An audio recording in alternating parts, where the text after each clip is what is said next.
Well, ladies and gentlemen, Clayton is amazing. I really enjoyed speaking with him, and the concept of the apathetic walking stick, which is a gift from Clayton to the world, has been incredibly useful to me and something I've thought about a lot.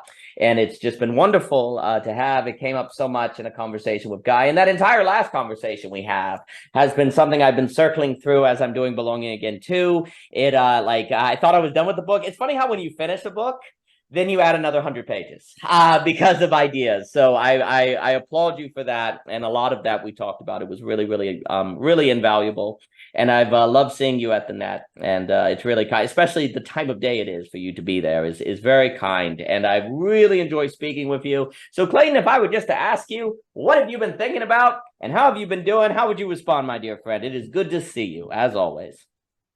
Oh well, I've been well myself, Daniel, and it's been a real pleasure being able to come to the net and uh, just be part of that conversation. It's like experience that the spirit of the net firsthand. It's just indescribable. It's like indescribable. You just have to be there to feel it yourself.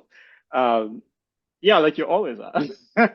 But yes, it's really, I feel like it's a privilege to even uh, be on there and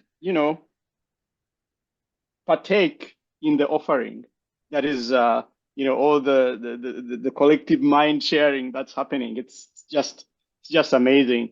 Uh, and uh, and every time I come, I get inspired. It's like my thinking grows a bit more, and so that's wonderful that you're doing that. And I would like to keep coming, and I probably will every opportunity I get. Excellent, excellent.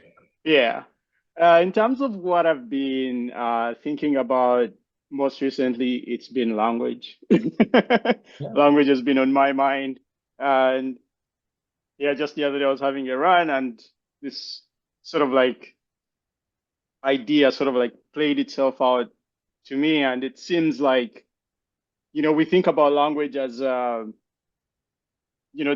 speech, right? Like we Mm, think about speech, as language, and we sort of like, we think also about text, writing, uh, but those are just two modalities. It's like mm, there's a whole range of languages that we don't account for, or that mm, we are always sort of like dismissing.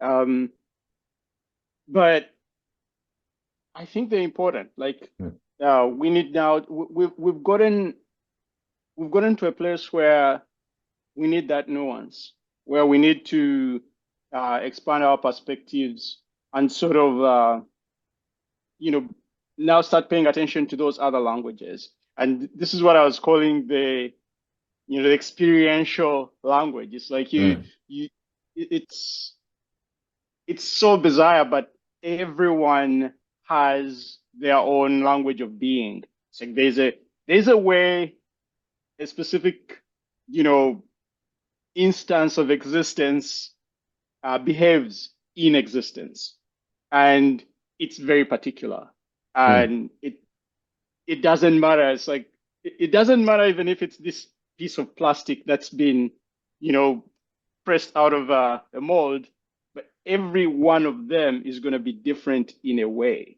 If you could become the plastic, you would know, mm, right? Right?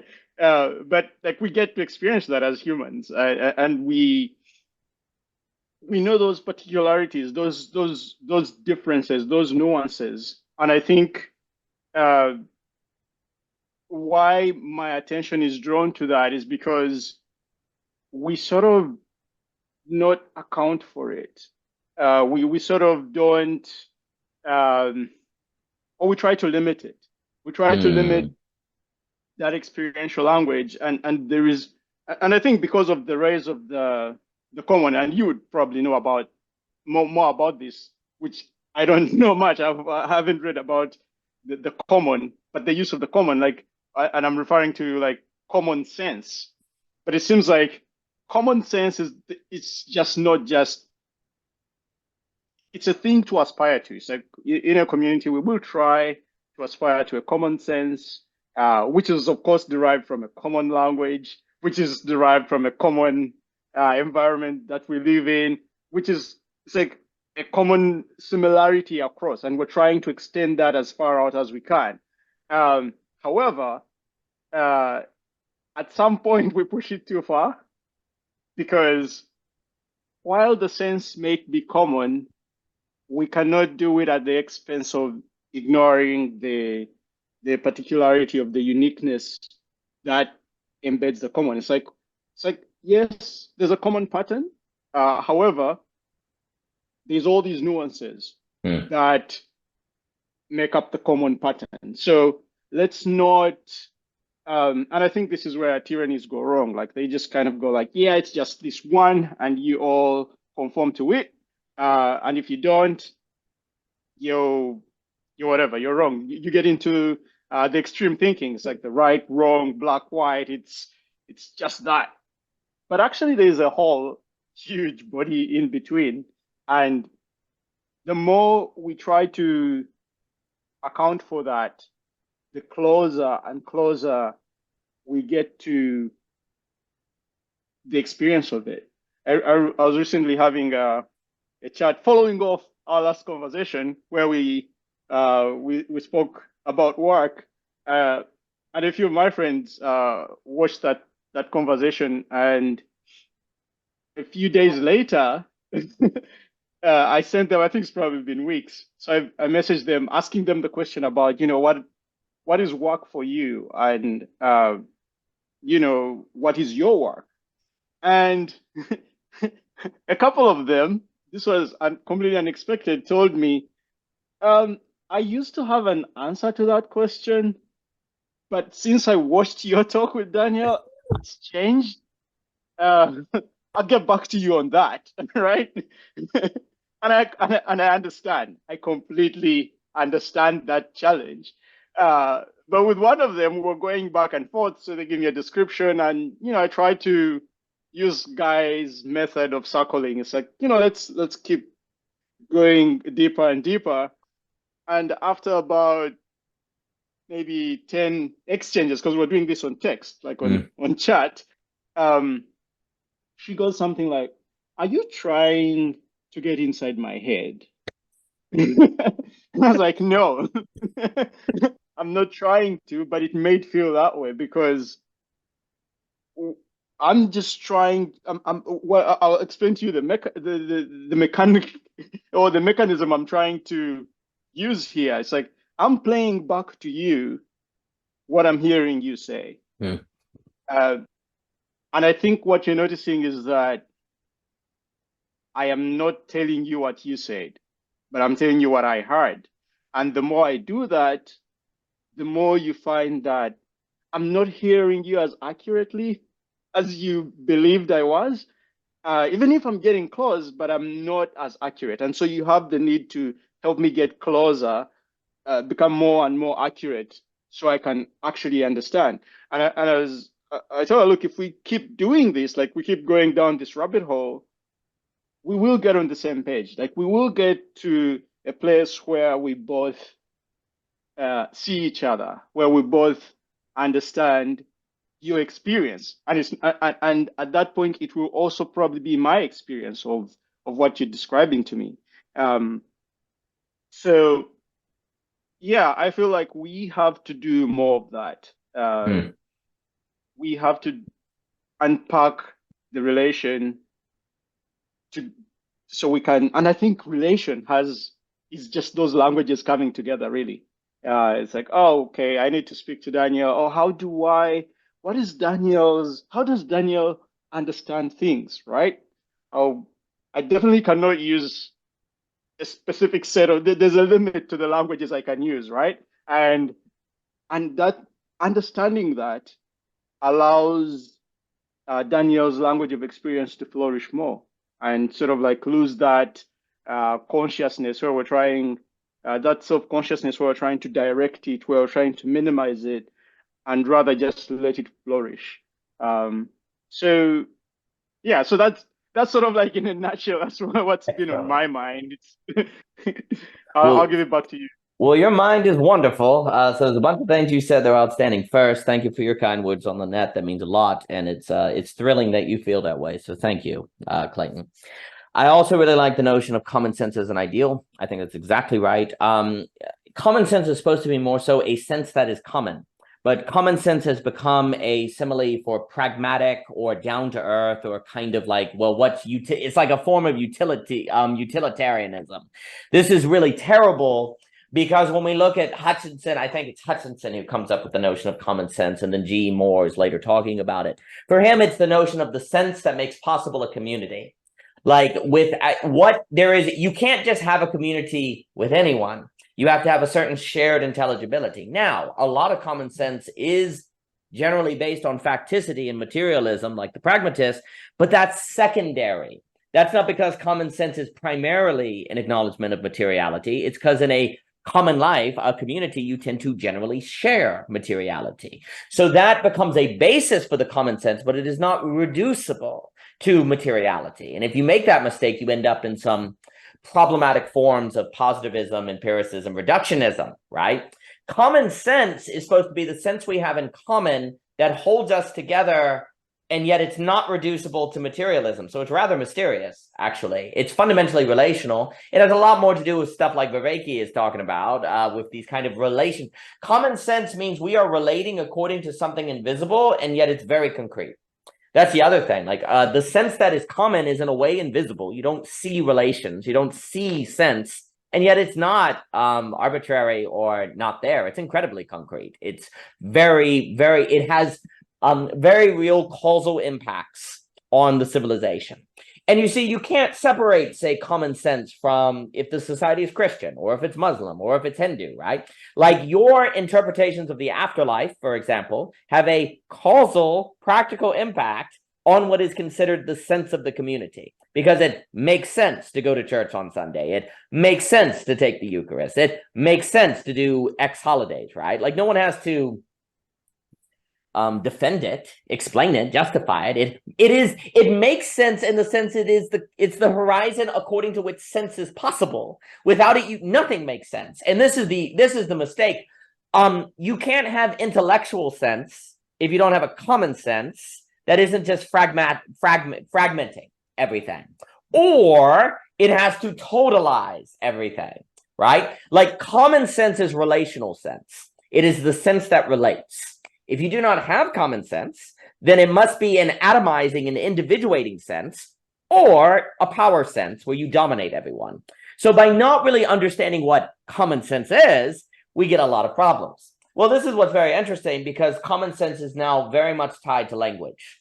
Like it is the hermeneutics, the language, the alphabet almost of thinking itself of a commonality. And the common sense is going to be very clearly embodied in how people speak to one another, right? Like we think language is a reflection of, I guess studying learning the definitions of the words. Yeah, I'm going to go out on a limb and say that most of us learned words by reading definitions never. Never. No one learned language by reading definitions, okay? You learn a word, and then when someone asks you what it means, you give them the definition. But the definition is more of a retrospective activity. It's a secondary activity. When you're trying to justify something that has already occurred. I hear my children speaking without me ever going over definitions. Like, they just suddenly are picking up words. Like, so we really make a massive mistake to conflate words and definitions. I think that's the big mistake. I think getting at experience, language as experience, is much, much closer to the truth. And it's wonderful that you're speaking about this. I've been reading a good friend of mine, Joel's book, The Natural Theologian, as he calls it. He talks a lot about Solm Kimsky, is a kind of language philosopher. What Mr. Kimsky wants to point at is that words are more so descriptions or pointing toward an experience than they are definitions. So the way to look at this is, I think it's Frege, who starts off saying that there are names and nets. What I mean by that is my name is Daniel, okay? But then there's cat. So what Frege wants to say is the word cat is a net that captures the feline that is a cat. But Daniel it's not really a net. It's referring to me, right? Daniel L. Garner. So it's not really a net. It's more like a name or something.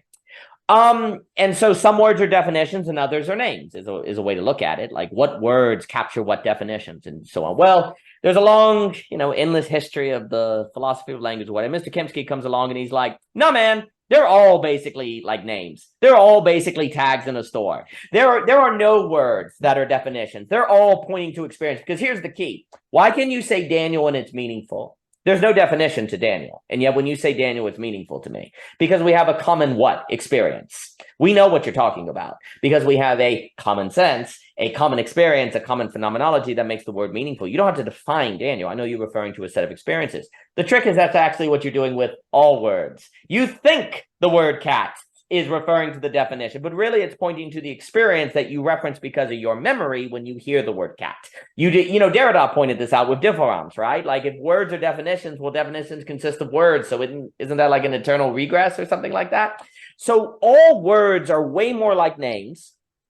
We think they're definitions, but that's really what we do to rationally justify it. When funny enough, we really don't justify anything according to autonomous rationality. All justification is ultimately a mixture of thought and experience. And words are found in the between space between thought and experience. And what Joel is trying to point out is if you it's there's this idea that thought is always mediated, so we can never get at experience itself, right? Kind of the Kantian notion. We talk about Hegel, but a way that Joel puts it is if you really truly believed that words had nothing to do with the world that you experienced, then why are you using the word cat instead of donkey to describe the phenomenon that is cat? Like, why? Well, this is the trick. When I say the word, and I was talking to Philip about this, if I say the word tree to you, do you think of a hot dog, Clayton? I bet you don't. I bet you think of a tree. Well, then language works. Ain't that something? We didn't cross the signifier and the signified, but when I ask you, what do you think of when you think of tree? There's a certain what that pops into your head. Image. There's a certain experience that I'm able to make you recall by saying the word tree. But wait a minute, if words were impossible or some of these other kind of notions, then why does that work? Why does it work? Because words are summoning within the person you're speaking to memories of experience, not definitions. They're summoning within you memories of experience. And you see, the other problem is we try to overcome problems of philosophy philosophy of language way too individually. I ask myself, what is a cat? And I go, oh, a cat is a definition. That's not how you deal with the problems of the philosophy of language. You do it by asking someone else, what is a cat? And then seeing that almost like magic, you're able to make certain memories pop into their head automatically that they did not choose to summon. Like, what am I about to say, Clayton? I'm about to do a magic trick. Here it comes. Here it comes. Clown. Bam. I put it in your head. You see? How did that happen? If language doesn't work, I didn't give you the definition, did I? Did I tell you what the definition of a clown was? No. Did you know I was going to say clown before I said the word? No. And yet, bam. I'm able to make it happen. Lo and behold, we have overcome the problems of the philosophy of language. It is done. Derrida, we've crossed the great divide. We have happened. Well, but the reason is that language is a kind of summoning of memory in the other person, of which is based on their experience in the world. So language is much more akin, and this is and I'll give it back to you because language is much more akin to poetry than it is definitions. Language is much more like description. It is much more like phenomenology than it is definition. By failing to realize this, then we fail to realize what we do when we talk. We think that we're sharing information. No, we are feeling out a relationship that is making intelligibility possible. All language is in the business of a kind of common sense, a sense that is common to us, that is possible because we are relating via summoning memories in one another. And I can now have something in common with you because we are able to use language that points to a common experience that we can then remember and talk about. And no one had to pull out a dictionary to do these things. So there's actually, language then becomes like basically art. You almost could talk about magic spells. And so it almost like spell a word, spelling. There's something very interesting about that, right? So there's something, and Molly was talking about that. So there's something about language that is creating the relationship in the speaking. Because the thing you said that was so important is relationship basically is language. If we're not talking about proximity, Like if relationship and proximity and touching are all distinct terms, what's the difference between me holding your hand and having a relationship with you, right? I can hold someone's hand and not have a relationship with them, right? It's an internal relation. It's some sort of relation between the internal spaces is the difference, right? How do you access or express your internal state? You can do it in art, you can do it in dance, sure, but the high majority of the time, it's going to be what? Language. So language is the very grammar of relation, of which is the tracing out of the experience of the art of the relation so that you can relate and then transfer meaning to one another in a manner that points to a meaning beyond that experience that you had to possibly sublate it into other things. So I really appreciate everything you're saying. I mean, also just the last thing, the very fact that the person on the phone is able to say to you, well, what I really like when you're saying, that's not what, this is what I heard, which is not the same as what you said. That very possibility means that language is not definitions.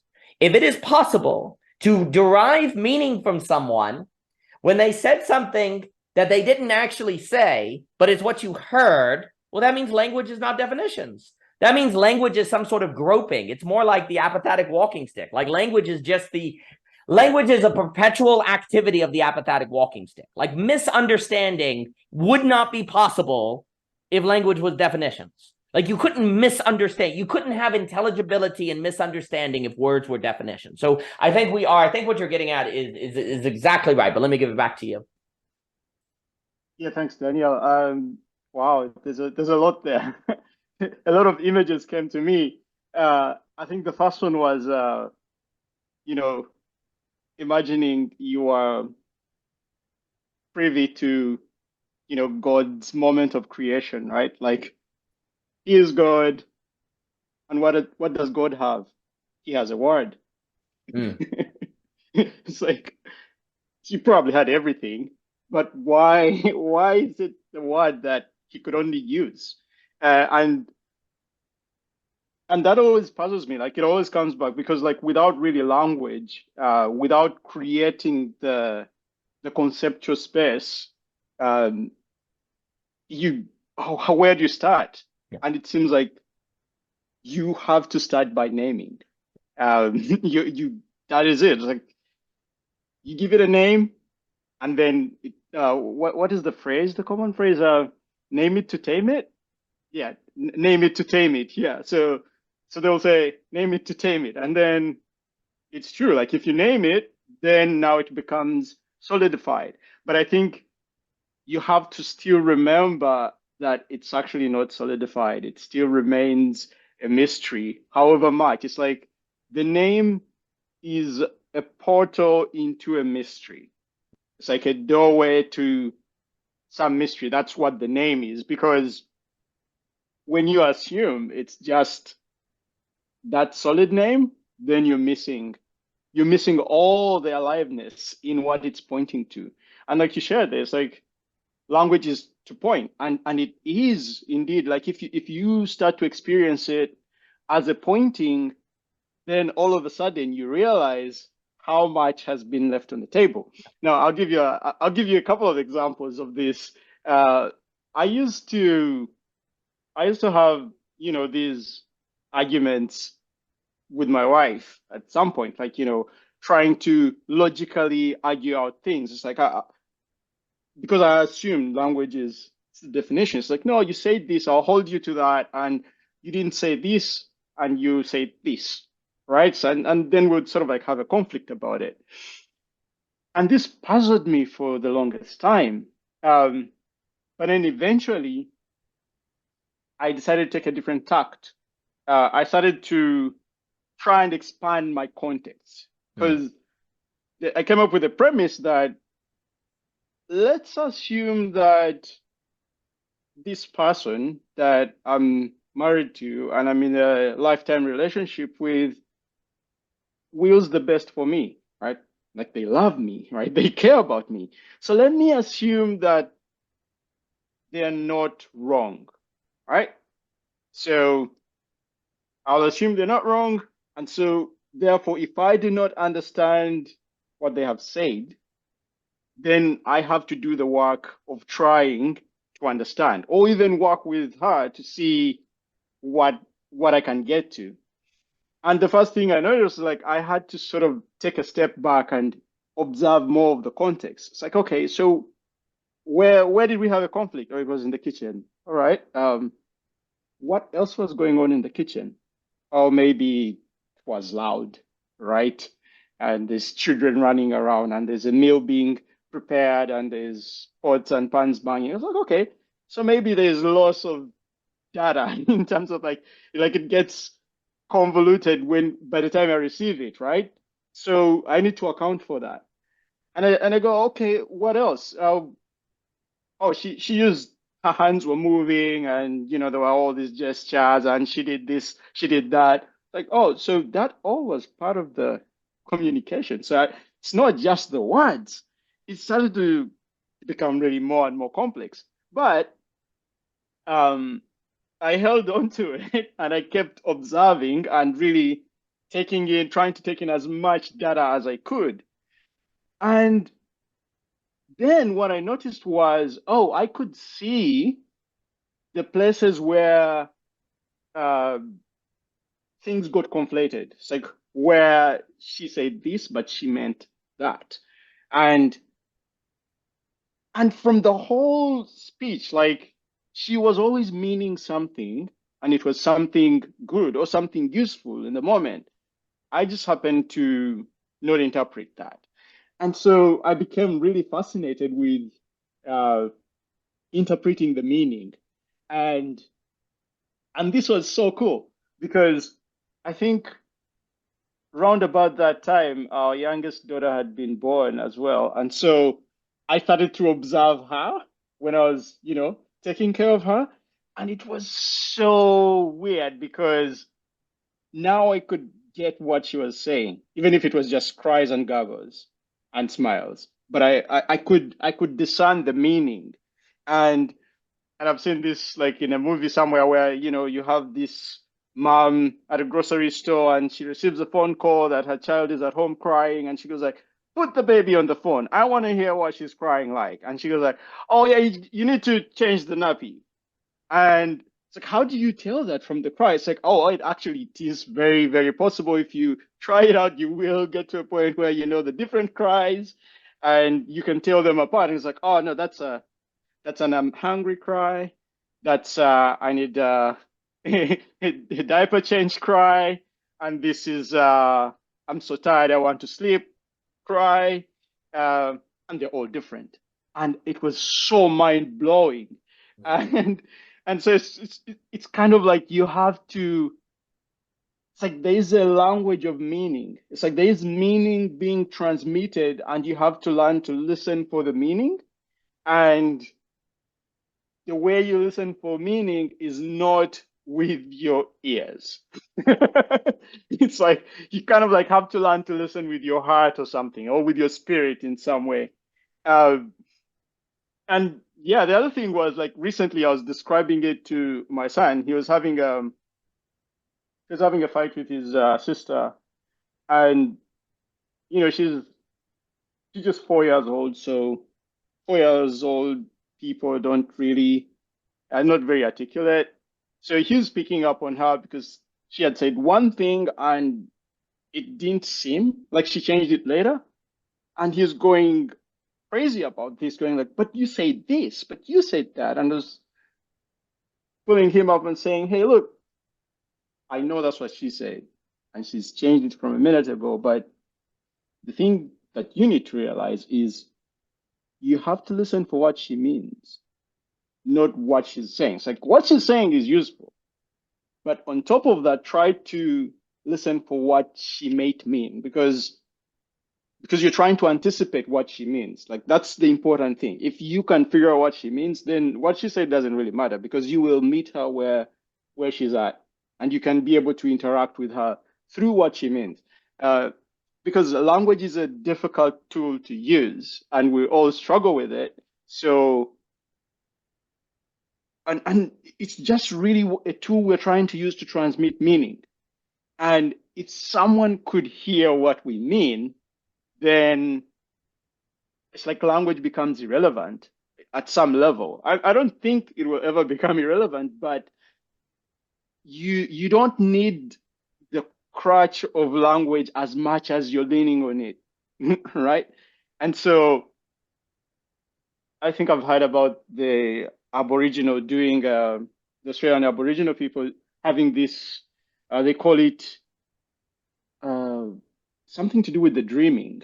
It's like they have a dreaming they do, but from as what I can discern from it, it's like they do an imaginal instantiation of the people they live with in their community and their loved ones to a point whereby they reference that imaginal instance and go like, oh, I have an image of Daniel living in my head, right?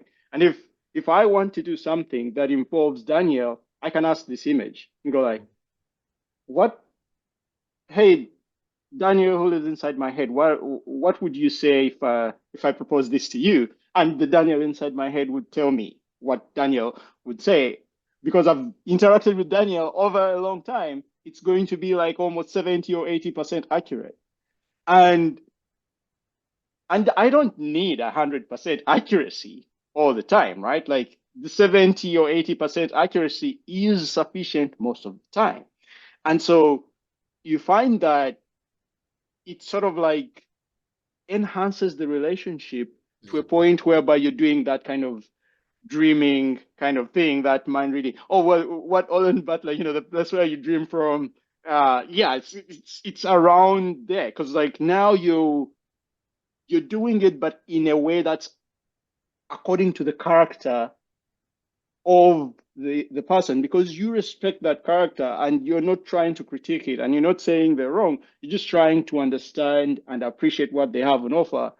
And yeah, so it points you in the right direction. It gives you that perspective of that character, if I may call it that way, uh, which can be very useful. And so it's much faster than language. Like that way of relating, that way of listening for meaning. Um, you get to hear things that cannot be articulated. You get to hear emotions that are there that they would not be able to articulate, and you also cannot articulate, but you get to hear that and you can respond to it. You can interact with that without even needing to have the correct words. Yeah, so I'll leave it at that for now. But yeah, I know there's a bit in there. That's outstanding. I am honored to be in your memory palace. You're in mine as well, and I'm thinking of that vanishing mediator joke where they were talking about being in memory palaces. That's outstanding. So Augustine is happy. I really like what you were saying as well. So a few things come to mind. I also like that idea of name it to tame it. And there's this tradition of, Adam naming the animals. And if you look in some of the Jewish thinking, like the Kabbalah, it's the idea that Adam's naming was not arbitrary. He was able to kind of look into the essence of things, and the name is actually a reflection of the deepest essence of the phenomenon. In the same way that at the end of the book of Revelation, there's this notion of the white rock with a name on it that only you and God can know, right? So there's this notion of this history of naming, having something deep. Well, what's interesting to think is what if the essence that the animals are named according to comes in existence with the relation to Adam? It's not pre-existing, but it's actually the essence is a result of the relation between Adam and the animal that then comes out in the naming of it. And it would make sense because if naming is fundamentally relational, then there's something fundamentally relational about the essence. Now, I'm not saying that's the original intention of the writing. It was probably much more Platonic in different ways. And, not to bash Plato, because there's a very good reading of Plato. It just depends on what we mean. But there's an idea of essence as fundamentally relational, which I know Viveki has been talking about Neoplatonism and the one in Plotinus as a fundamental relation. The one, by one, it means something more like harmony, not blob, but the one according to which everything's relate. And again, I do think we get in trouble reading many of the classical thinkers, because when they talk about the one, we bring with it a totalizing paradigm, but often they're thinking about something more like dance, like you're one in a dance, you're one in music. You see this in Dante, you see this in Plotinus. I think you see it in Plato as well. Like the movement of the forms, the movement of the stars is not some sort of blob from a John Carpenter movie called The Thing or something like that. It's more like a coordination. Oneness is a kind of coordination of difference. And the only way, Viveki was mentioning as well, Guy was mentioning it, and Leibniz is all about that. Like, you can only have relation if there's difference. If there's no difference, there's no relation. So like singularity as in blob, we'll call it blobness. There's no relation in blobness. And so, there's this blobness. And so if you want relation, you need difference. Well, then relation is a coordination of that difference. Well, how do you coordinate it? Seems to have a lot to do with language. Well, then it would be really important that we know what language is. Because if we don't know what language is, our capacity to coordinate well difference is probably not going to be that good. And I think, I love the marriage example that you gave. Because basically what you see is you say, oh, let me change my relationship to language. And that's going to change the way I think about the tool. And then if I can use that tool better, I might just be able to coordinate better. Like, one of the reasons why the notion of language being about definitions and transferring information is so problematic is because it leads to sophomoric and problematic coordinations in relationships, right? And I like what you were saying about expanding the context to move beyond the words, to include everything and to think beyond it. It makes me think, I've quoted it a few times, Chekhov has that lovely part, the great short story writer, Russian, where he says, the key to understanding people who love one another is that they're constantly misunderstanding one another. And he basically says the point of language is to get it wrong. And that's a lot of what you see, and that comes out only in proximity, in the mystery of language, if you will. The fact that language is not a transfer of information and definitions really only comes out in relationships, because that's where you can have the repetition. And the repetition is critical, because it's only when there's like a consistency of the repetition of information that you can find out that people can misinterpret the sameness. The same thing can have different interpretations, and it's possible for someone to mean something that is heard differently. Well, that's the place where you say, well, wait, language must not be what we think it is then. It must be much broader. I think a better way to think about language that starts getting at the challenge of language and why it's a skill set we have to get really good at, because I'll also note that, in my opinion, if there's something about relationships that requires linguistical skill, like communicative rationality of a Habermas, but in a more skillful way, and I know Viveki has referenced Habermas, that's kind of like a marriage. And basically this means if pluralism, democracy is going to have any chance whatsoever, we have to learn the skills of communication that you see in marriage. Like the world, and there's a real funny way in which a globalized world is a world that's more like a marriage between really different people. Well, you always get the advice that it's like, if you're going to marry someone, make sure you have some commonalities with them, because if not, it's going to be really hard. Now, I kind of agree with C.S. Lewis that things can be worked out, but generally speaking, there's that advice. Yeah, well, we decided to marry the world. You couldn't really do much more diversity coming together into a marriage than that. And that would require then the most masterful use of the skills of language that the world has ever seen to handle that kind of existential tension and relational confusion and whatever, as we invent Twitter, as we invent Instagram, and seem to get worse at language, right? Like we've upped the ante for the need of language skills precisely while creating technologies that make us worse at it. But it's almost like what we've tried to do is we're like, language is too hard, so let's just get rid of it. And then we can have diversity and we won't kill each other, because we're not going to be able to talk beyond a few carrots on Twitter, and it will all be just symbols. And so no one will say anything meaningful. And if they don't say anything meaningful, then maybe we can live together.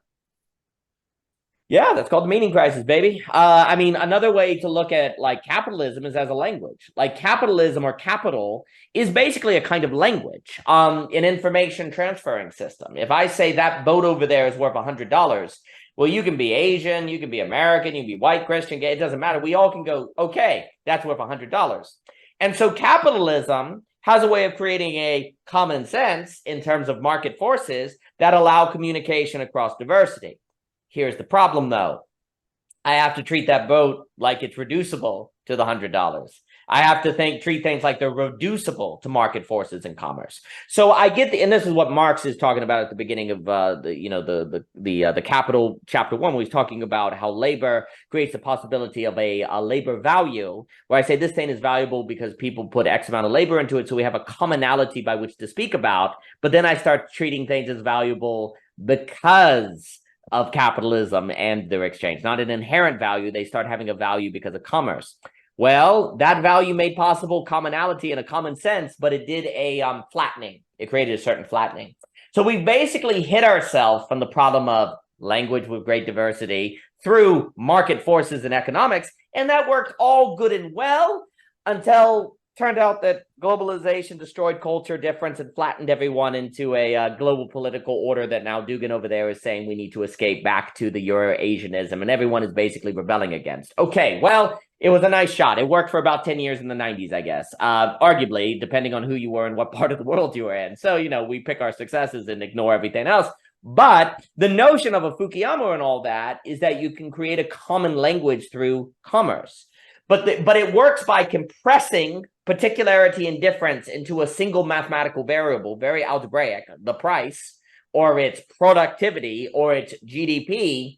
And the problem is, this is the main point, is that it would be one thing if we could compress and then kind of open back up. Like if we could treat things like prices without ever forgetting that they're more than the prices, if we could use words like definitions without ever forgetting that they're more than the definitions, that would be fine. But the very act of the compression then creates habits that make us really bad at decompressing. So the compression then becomes permanent, and it thus becomes a flattening. And then the world is flat, as you know, Mr. Friedman talks about, right? So this is what occurs.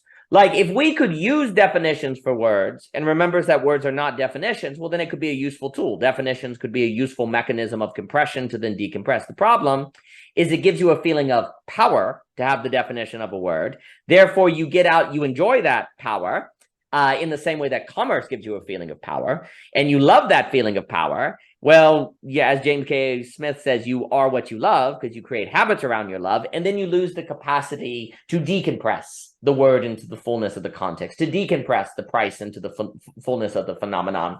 And so it turns out that we have to then develop skills that allow us to treat things in their fullness that doesn't use compression methods or becomes reliant on compression methods. Well, that's reintroducing language then in its fullest sense. That's reintroducing relation. And we can't get around this. But that means we have to learn how to develop the skills to relate to people that are very different from us. And this is very difficult. And we don't even think of language as the tools, the toolkit by which we go about the art of this, because we think words are definitions. We think words are about transferring information, when really, like what a word does is if I have an experience or an idea, I'm taking everything in my head and I'm compressing it like that zip file, right? And I'm trying to give it to you to then open up inside your head. I'm not giving you definition. I am not trying to merely transfer information, data. I'm trying to transfer a fullness, a certain fullness of the idea, a meaning, right? Like an experience. I'm trying to give you like a whole world. I'm almost trying to, like language has a kind of worlding principle. I'm trying to bring you into my common sense, my commonality, so we can talk about it. But the problem is I'm compressing for the sake of the transfer, which I don't experience as a compression. Here's the key. Like I experience it as a one-to-one because I know what I'm trying to say. But it's actually a compression, just like capital, right?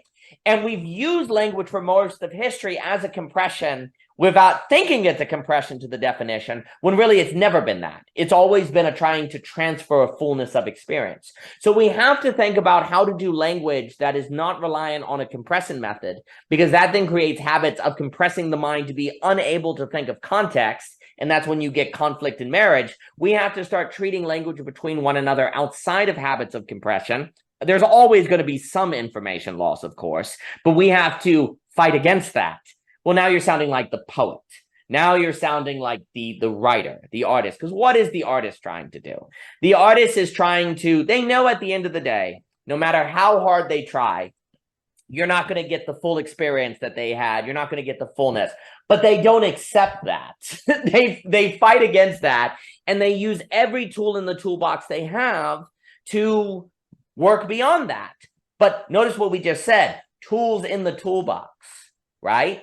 We don't think of speaking as needing toolbox. We don't think of it. Now we think of singing as having certain notes and skills and different genres of singing and different ways of singing. We have not thought about voice this way. We have not thought about speaking like you and I are doing right now as being an art form in the way that has different tools and different methodologies and different ways to do it. Like the example you gave of thinking of the context, well, that's a mental model, right? You're like bringing in the context. That is a skill, right? That's like a language skill, right?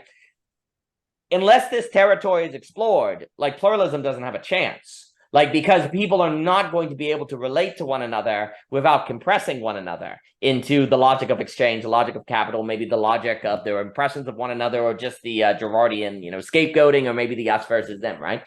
So if we're going to communicate without compressing, then we have to come up with those skills and manage those skills and figure out those skills. And we're not even going to come close. I'll give it back to you. Like, we're not even going to come close unless we stop thinking about language as a transfer of freaking information and definitions. That is not what it is. It is a shared experience of tracing out the relationship and keeping it from compressing.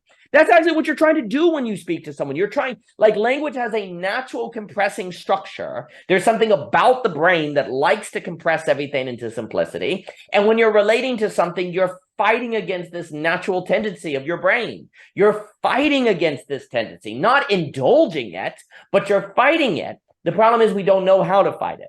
We don't know the tools. We haven't learned the arts. And that's what we have to explore. And little things like what Guy was saying on, I say something to you and you say back to me what you heard, just this act of repetition, that's another skill. That's another ability. That then opens up the kind of revelation that language is more like painting than it is the transfer of data, ones and zeros or things like that. So those things come to mind. Wow, thanks for that. Yeah, it's a compression method, and I think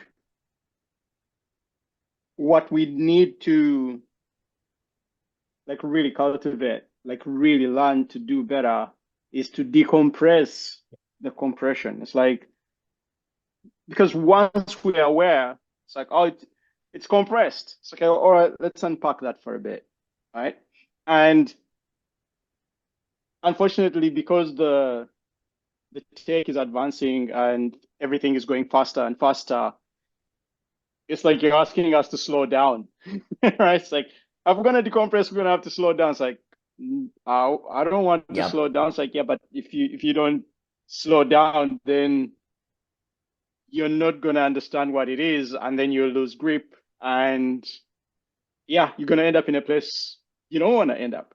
So, how about you take the moment to really appreciate what's been compressed for you, and then decompress it. But of course, depending on the situation, depending on the scenario, this may be possible or it may not be possible in some cases, or you may not know yet how to do it. And that's a challenge of its own, because I can understand, like, if you're, let's say, I'm sorry, I use a lot of parenting examples, but that's the go-to. It's like, if you're Absolutely. taking care of a child who's having a tantrum, you're being drawn into the tantrum state as well, as much as you may. It's kind of like there's a spirit of a tantrum that has gripped your child, and you have to go and interface with that spirit on behalf of your child. So you're definitely being called to war with with the tantrum. But what that means, you're going to suffer the same side effects this child who's been gripped by this tantrum is experiencing. So you may actually also end up stuck in there. There's a likelihood that you could get trapped, right? Um, uh, and so in that moment, it's going to be difficult to like slow down and and decompress the tantrum. But I guess, like, even with training, like the techniques, like, that you can apply in the moment to help slow things down. So it feels like the one of the themes coming up, at least, to deal with or to make possible the decompression, is a slowing down. And like you are referencing writers there and poets, largely, what they're doing in their work is a whole slowing down, right? You, if you remember from Butler's work, he kind of like, he keep pointing out, oh, that's too analytical. You've analyzed that. You need to expand it more, right? It's like, and he keeps reference. You need to slow it. That you need more detail. It's kind of like zoom in a bit more because where you're at, you're still missing, uh, the optimal spot to look at this from. So you need to go even closer, or maybe step a bit further. Uh, and we don't know this off the top of our head, especially in a world where you have social media and the flood of information everywhere. I don't know where the term fake news died now, but there was a time when you had to be cautious of the fake news and prepare for all of that. Um, but I think we now need to really, really practice slowing down because it's in the slowing down that where you can decompress the compression and then unlock the meaning. And once the meaning is on offer, then you know where to look. It's not even like you get a thing, right? It's not. uh, you get to see a way out of the language trap. I had someone use the phrase tyranny of language. It's like you get to escape the tyranny of language because it can easily bottle you up and beat you down, and you can be stuck there for a while without really knowing that you're locked in the trap of your own making. Going back to Plato's cave and all that. Yeah, but I strongly believe like we need to do a lot of slowing down because personally, from my own experiences, it helps, and it's not the end though. It's like there's a whole world of experiential language to unpack, and all the work that Guy and Viveki are doing about embodiment, right? It's like bringing it back down, grounding it down into what's really going on inside of you, allows you to sort of like resonate with what's going on inside the other. And then now they become less of another and they start to become more like you, or you start to see them more like yourself because now you've identified the difference and now you have a way to start to relate to it. You now know where to step, where not to step in their ground. Let's say it's like, oh, if I step on this, this is not going to work. So I have to be very respectful of their ground, of their language, and meet them at a point where we can both go forward. Otherwise, then we get stuck in conflict, and then it's it's bashing heads and sort of just trying to kill each other just because we're not willing to admit our misunderstandings. I'll pass it back to you. Excellent. I think what you're saying about slowing down is huge. I think also when you mentioned Plato's cave, there's a real, to me, sense where words as definitions are the shadows on the walls. Like the correspondence theory of thoughts, of words, the notion that, thoughts are correspond, like the entire correspondence theory of meaning seems to be kind of in many respects the shadow on the wall. Now, there's also a shadow on the wall called coherence, where if ideas are coherent, then there's meaning. Well, that could just be a conspiracy, right? Where it's all coherent, but none of it's true. So there's a dialectic here between coherence and correspondence that has to be thought through.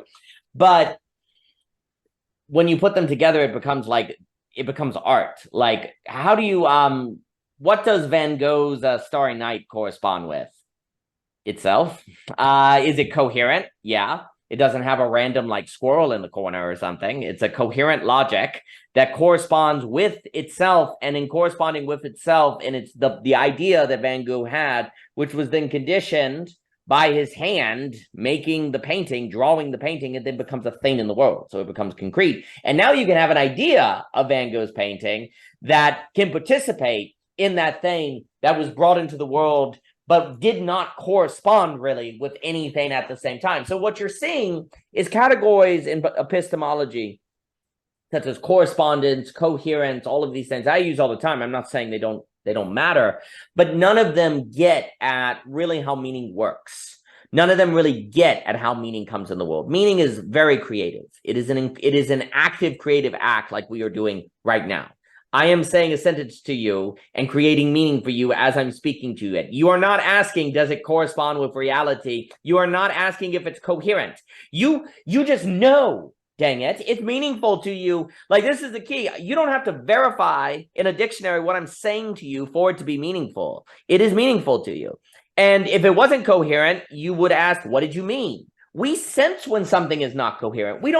It just is automatically coherent, and it automatically kind of corresponds with itself in its own creative act. This is what language is. Language is not data that we're trying to match up with things in reality. It is a creative act that then is in the world. And thus is a thing that an idea of, I can say, oh man, I had this conversation with Clayton yesterday. It was great. Well, now I have a memory to correspond, but I created a thing to then ask if my memory corresponds with, right? So there's a creative act that language is doing that becomes the very grounds of asking questions about coherence and correspondence. You couldn't even ask if something was coherent or correspondent if nothing was created, right? Because the moment you talk about coherence, you're not talking about physics. Like, is this notepad coherent? I mean, like, that's not, it's together. Physical things are together. If you're asking coherence, you're talking about abstractions. You're talking about ideas. Do they cohere? Do they go together? So the moment you ask, does your coherent ideas correspond with reality? There's a category mistake, because ideas are what create the things that then you can correspond with or ask correspondence with. But the ideas themselves are the creation of the very horizon by which we can ask questions regarding coherence and correspondence. They don't have to cohere and correspond first. They create the horizon that we then retrospectively ask if they cohere and correspond. In the same way that words don't have definitions when you hear them, they have them when I ask you on the test, how do you define cats? So the question of coherence and correspondence is a retrospective question, is a secondary question to the creative act of language itself, in the same way that definitions are secondary to the experiences that words are pointing to. This is really important to get straight, because if you don't understand this, then when you're talking to someone, you are literally trying to make the relation, which is the active creative act, frozen according to a retrospective condition that means the conversation is over, because now you're thinking about it. So we literally speak in a way that's trying to end the conversation as we're having it, because we're trying to match it up with definitions that don't exist until the words are said. So what you're doing in this correspondence coherence model is you're killing conversation. And we see this practically all the time. When you're talking to someone and they say, no, it's not, or where are your facts? Verify that. When they mean it in an aggressive way, you sense how inappropriate that is when it occurs. It kills the flow. It kills the information. After the conversation is done, if you want to go and look up everything we said, by all means, you can fact check. But to do it in the midst of the creative act removes the horizon by which that fact checking is valuable, because you've killed the relationship. And who cares if you fact checked if the person doesn't talk to you anymore? They're scared to talk to you, right? By all means, look up coherence and correspondence, but not in the creative act, because we need to create relationships so that, we're not killing each other. Like we're introducing into relationships methodologies that must come after the conversation, in the middle of the conversation, and then we wonder why people of different religions and diversity can't talk with one another, because they're too busy killing the grounds of the possibility of relation in the middle of the conversation, because they think they're being true to the conversation according to an erroneous mental model of what constitutes conversation. So this mix-up is really, really consequential. And basically, dialogo circling, all these different things, flow, these kind of things, they're an awareness that conversation is about something more than just, does the information correspond with reality? Because reality is being created in the act of speaking about it. So of course it doesn't correspond yet, because it is the active thing creating the world that you're asking questions about. So you don't want to ask those questions in the middle of the act, because if you do that, there will be nothing to determine if it coheres or corresponds to. And if it does, all you'll correspond with are facts that are dead because you killed the relationship. So of course all you have left is inanimate objects. You bring in correspondence and coherence too early, all you have is inanimacy. All you have is facticity. You don't have relations. Well, then you can't have anything like pluralism. And basically, slowing down in this context would mean when you have the urge to introduce coherence and correspondence into the conversation, you slow down and say, no, that's not what matters right now. A conversation in the midst of a conversation is not about fact-checking. It's not about determining who's right, not about determining who's wrong. It is about keeping alive the creative act of the relationship, ergo the conversation itself. So let me slow down and allow that to unfold. You cannot paint a painting quickly. Try. If you want the painting to be good, you have to do it artfully. You have to take your time. In fact, the artist doesn't even ask the question. The artist does not even ask the question, how long will this novel take? How long will this painting take? They dwell with the creative act, which inherently is a slowing down in our fast-paced world. Dwelling is always a slowing down, but you're not slowing down for slowing down's sake. You're slowing down to dwell so that you can perceive the appropriate grip to what you are talking about, so that you can tell when the creative act is over, when it is done. And now, go judge it all you want. Go fact check it all you want, right? But here's the issue. The reason why I think a lot of people destroy conversation with fact checking and all that different stuff is because they don't want to do the work. One of the works of relationship is to do that later. No, I want to do it now. I don't want to think about this anymore. I don't want to think if it's true or false, if there's value here. Let me just bring the correspondence and coherence stuff in, and then I don't have to do anything. Because after this conversation, I want to watch football. When you're talking about like fact-checking after the conversation or coherence, that means I have to do work after the relationship. I don't want to do that. I don't want to go read books. You're telling me something that Leibniz says? What? Well, I got to go read then, or think about this. I don't want to do this. So I'm going to introduce models of verification in the conversation so that then when it turns out you can't verify it, I'll use that as evidence that I'm right not to worry about this stuff. So it's a mechanism of maintaining your status quo. That's one of the reasons people do it. They're bringing in verification because you can't verify these things in the midst of the creative act, because you have to finish the entire freaking cathedral to see it all. So if I force verification in the middle of it, you can't prove the case. I don't have to change, and I can just go about my day. So we don't allow creative acts to finish, because if creative acts finish, we have to see them and then ask, how will we respond to them? So we don't want to do that. And that results, that existential relief that comes from the anxiety, it's a killing relief, but it's a relief that comes from the cutting off of the creative act of language and speaking, then means diversity has no chance. Pluralism has no chance. None of these things have a chance, because all of those, the only way you bring diversity into a harmony is creativity. It's a difference. It's fundamentally a difference. If it's different, then it on its own terms does not relate with other differences. That's why it's different. So if you want difference to relate, there's only one way to do it: a creative act. That's the only way, because causation made them different. That's why they're different. So if you want difference to be unified, it has to be a creative act, which means it has to be an act that's not reducible to facticity and causation. That's language. And that means we have to let the creative act of language run its course to capture the experience of the people speaking and to be its own experience that then becomes a common sense, so that we can have a shared intelligibility by which relation is thus possible and could be further steps of further creative acts. I give it back to you. Wow, and just riding on top of that, if we do all that, then we will be able to experience the same meaning. Mm-hmm. Yes. Yeah, it's like that's what we need to do to experience. And once we experience the same meaning, then we're in the same flow.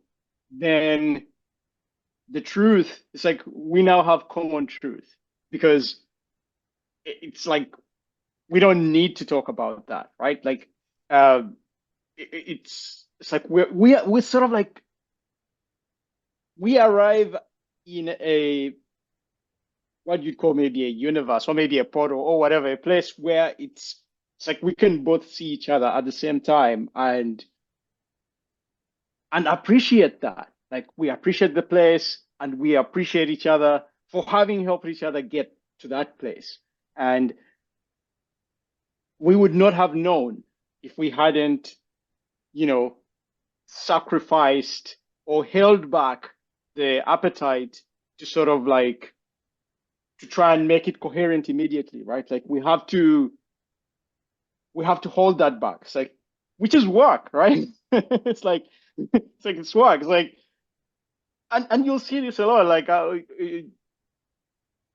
before I used to, before I learned how to actually read complex texts, I would get stuck on them. It's like you read a line and it doesn't make sense, and you get stuck on it. It's like no, it's I look up all the definitions, right, and it still doesn't make sense, and you're like you get really stuck, like literally mentally, and then you learn how to resonate. It's like oh no, so it's fine if it doesn't make sense, but at some point it will. So if I just keep going, um, I'll start to get the glimpses. I'll start to get the connection. The connections will happen.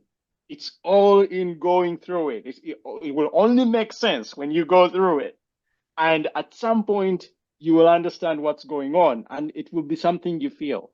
It's not going to be something, maybe you feel something in your mind as well, but it's mostly going to be an insight from everything you've experienced in relation to that, what it is that you're trying to cognitively consume. Uh, but they don't explain it this way.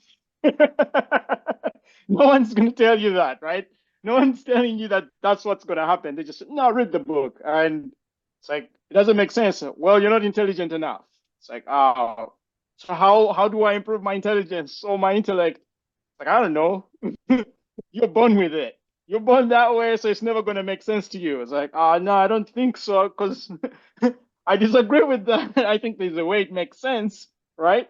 Um, and so you find that there's an articulation required for these things that it's sort of, I think maybe there is no language enough, or maybe no one has the opportunity to slow down enough to actually make uh, the what is assumed to be obvious understandable.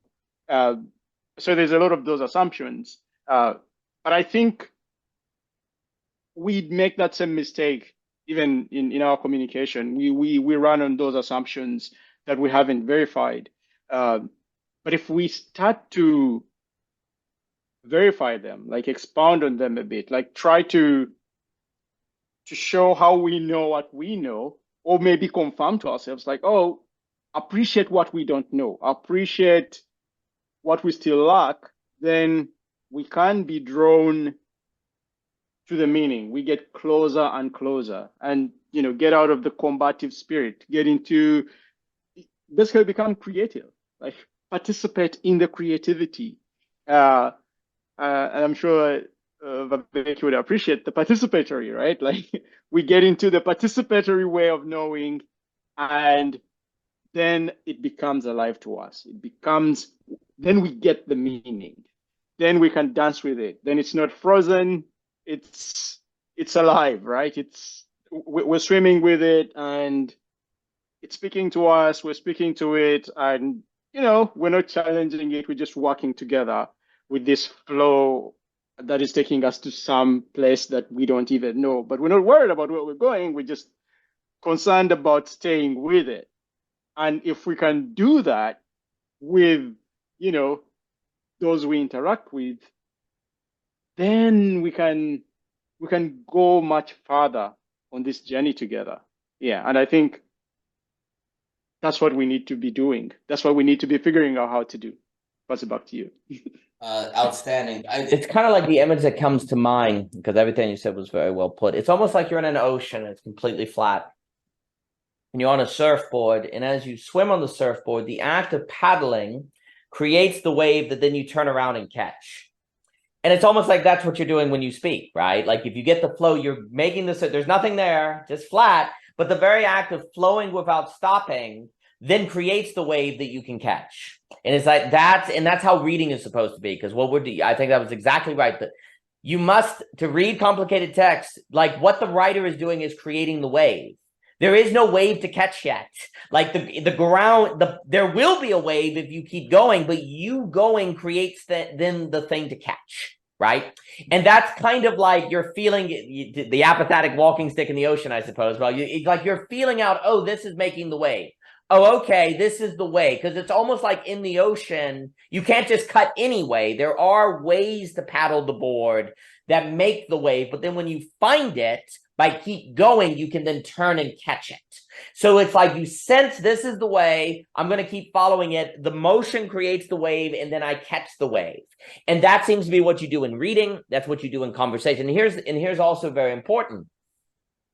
When you do that with someone in a conversation, you now have a shared point of contact.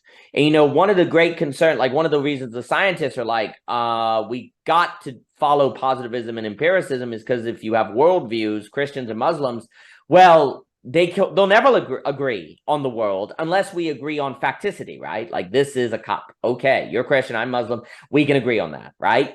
Here's the problem. That assumes a reductionist worldview. So you basically have to treat people's religions like they don't really matter.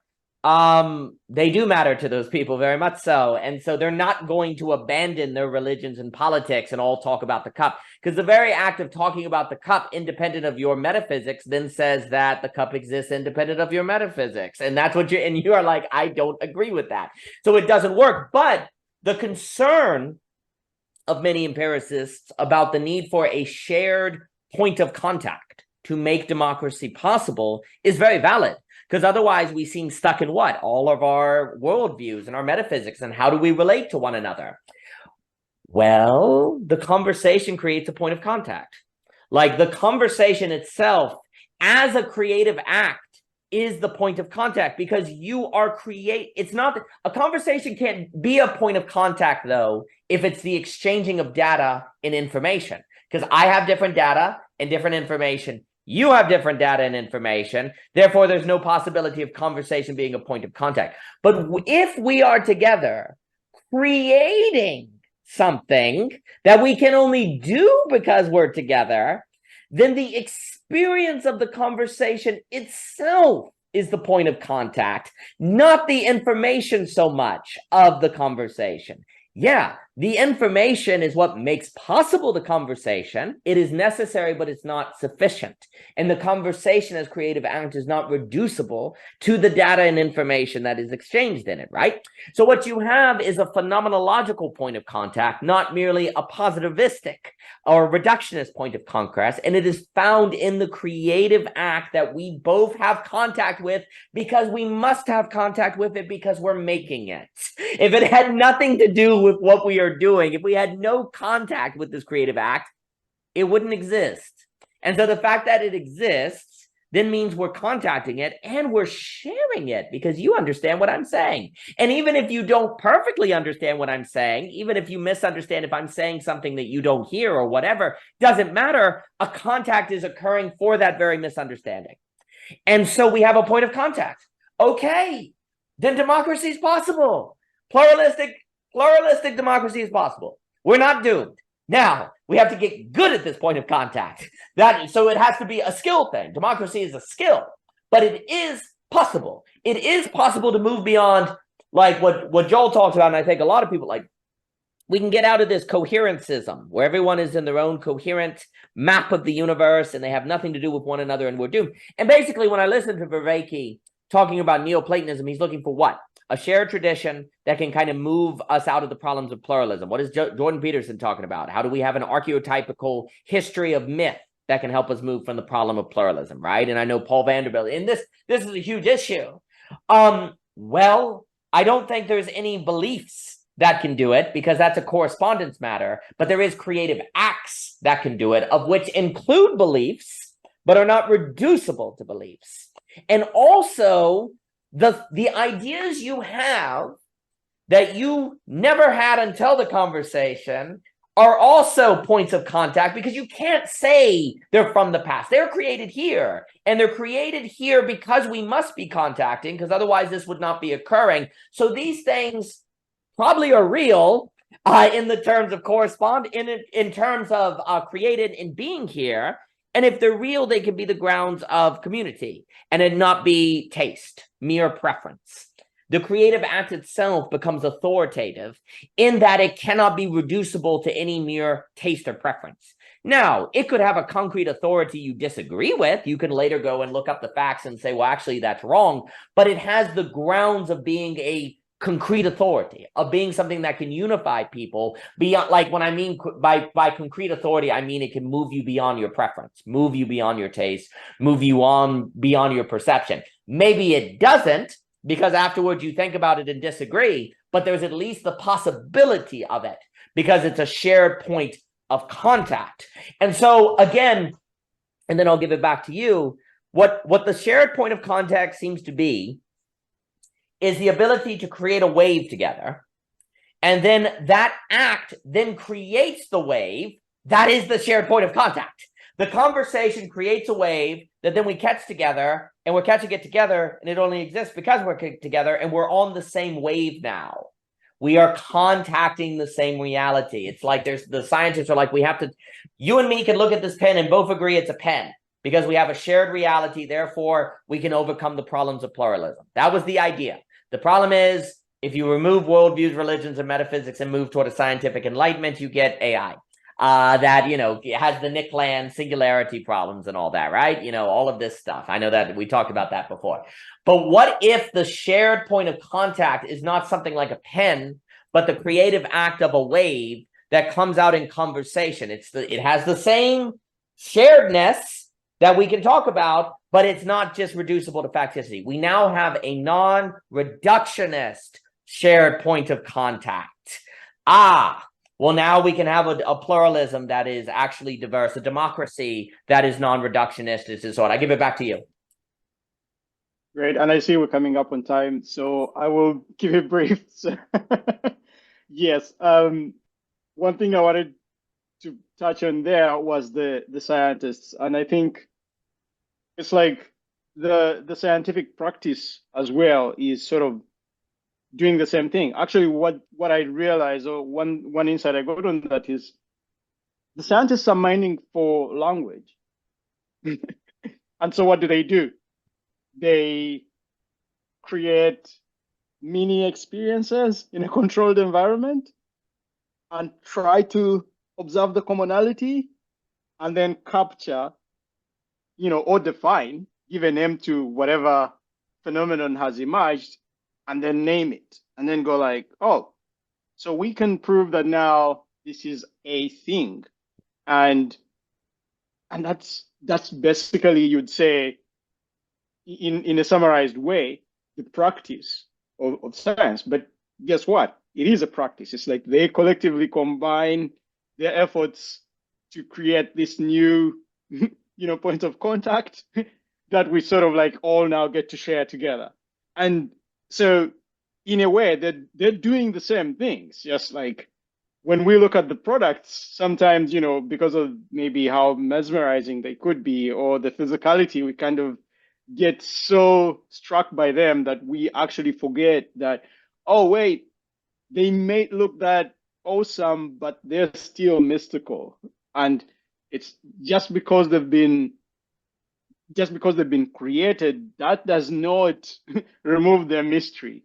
Because even when you ask the people who have investigated these things and come to understand them, they will categorically tell you that it's only as much as they could find out. There's still way more that they don't know about this. And to them, they can see the mystery. I was having a conversation with a friend working in finance, and they were telling me about how, someone would get stuck trying to use their service, like on a mobile phone. It's like, oh, I was at the grocery store trying to pay for services and I couldn't, and I've been waiting for the service to come back up for the last 5 hours. But if they, the friend who works in the finance department was stuck at a grocery, they would not, like, if they couldn't use the service that they build and offer in that moment because the service went down, they would not fail to complete their transaction. Why? Because they know the mystery of it. It's like, oh, look, it works, but sometimes strange things happen with it. And even I don't understand it. I don't know what these strange things could be. So I need contingencies. I need redundant systems. It's like, well, I'll use this one, preferably, if it's working. Otherwise, here's my alternative and here's my other alternative. But then someone, a civilian gets the one and goes like, it must be great. It must solve all my problems. So I don't need anything else. Like, well, we hope it does solve all your problems most of the time. But there will be times when it fails. And when that happens, you better be prepared, and you better have your contingencies. And if you don't have them in place, well, you will experience the consequences of not having your contingencies in place. But we have to respect the mystery of these, you'd say, objects of experience and learn to continually appreciate their mystery and continue to relate to them, or to reach that point of contact with their language of experience, because they too have a life of their own, as much as it may be so different from ours, or the way we see it, but they are alive in a way that we may not be able to understand or comprehend. So we have to respect that and learn how to work with it. Yeah, I'll pass it back to you. Beautiful. And Clayton, I always love speaking with you, and alas, my silly work schedule where I have to run, but I've really enjoyed speaking with you. You said a lot of things there that are really important. Like on the notion of science as consistency, these things are reliable. Like Jonathan Routes has a good book, Kindly Inquisitors, obviously Mr. Popper, and so on and so forth. Well, the key to realize for me is science says it's in the business of like facts, but a fact is a fact because it has a history. The key notion is history and time. Every time we do this, every time X occurs, Y occurs, it's yet to be falsified. So what ends up happening is science is very, very reliant on history. It thinks it's primarily actually methodological, but the methodology is all about isolating history in a way, like creating a sense of what history is and how it will occur. An inanimate object has a history, whereas an animate object can use a history. And you see, what we can do is use our history to do what with? Create with. You can take the history of your experiences, books, and thoughts. I can take mine and we can create with it. And science cannot give you what people create with their history, only the history that has been had. And you see, the issue is the way you use your history to create, which is ultimately what a choice is and freedom, right, is completely relative to how you interpret the world. Like your horizon of experience, right? Because how you interpret things would choose how you choose in light of them. And the problem is that the metaphysics that science gives you, and Joel was speaking about this, is a metaphysics where the world is created of objects and properties, that there are in fact things, that this thing is constant in time and that it is a fact separate from other things that are not facts. But what if reality is relations? Then science have given you a bad metaphysics. Positivism, and the problem is our philosophy of language, like a lot of the analytical philosophy, basically all the analytical philosophy has depended on a division of reality into objects and properties. But what if reality is situations and relations? Well, then you have used science to determine that truth, that our understanding of knowledge is based primarily on history. That's what it's primarily based on. That's what in science has shown you forms of history that tend to be fairly constant and thus become very reliable. But in that being becoming the only thing you need for reliability, it requires you to assume a metaphysics of objects versus relations. Well, you then interpret reality in a manner that means there are only objects and possessing objects and owning objects and doing things with objects. And so you use your history, not really to create with it, but to cause with it.